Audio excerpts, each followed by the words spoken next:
Ryan, let's talk the Federal Reserve funds rate. Kind of explain how this affects mortgage rates, what this is, how buyers and sellers can be impacted by this.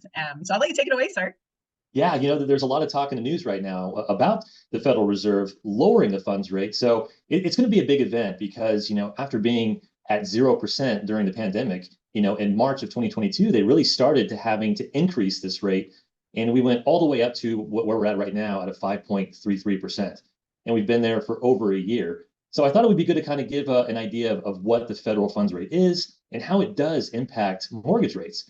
And basically, what the Federal Reserve funds rate is, it's the interest rate that banks charge each other to borrow or to lend. So really just kind of the rule of thumb is, this cost goes up, banks have to pass that cost to their borrowers. So short-term rates increase as a result, for credit cards, car loans, personal loans, really. So it's really, the Federal Reserve funds rate is the government's way of controlling spending, really. During the pandemic, they dropped the funds rate to zero.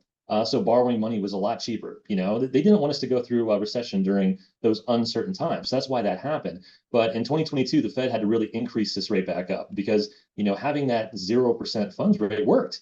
In America, they borrowed money and there was money being spent.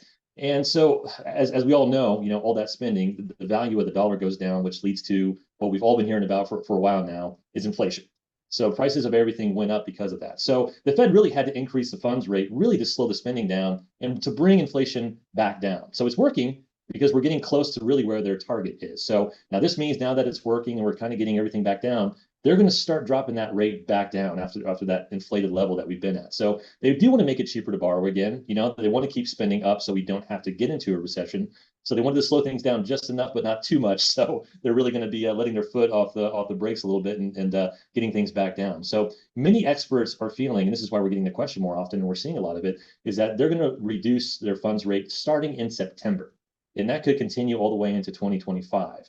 So really expect costs to borrow to go down. Now, this doesn't have a direct impact on mortgage rates. Some people hear there's been a quarter drop in the funds rate and they assume mortgage rates drop by that much, but that's not really how it works. But it eventually does trickle down to mortgage rates as the cost of spending does go down, as inflation starts to drop, and we do see that eventually starting to reflect in interest rates. So really the bottom line, though, is that is going to be good for mortgage rates as well. And we have seen a drop so far this year. We should continue to see that for the rest of 2024.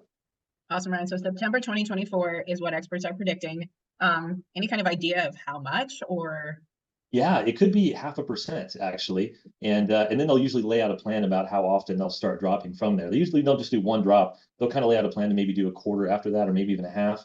So yeah, we will see what they decide, but it's usually going to be pretty big market move. Even for stock market, that usually improves, and mortgage rates eventually will drop with it. So yeah, it's big news that it's going to be happening.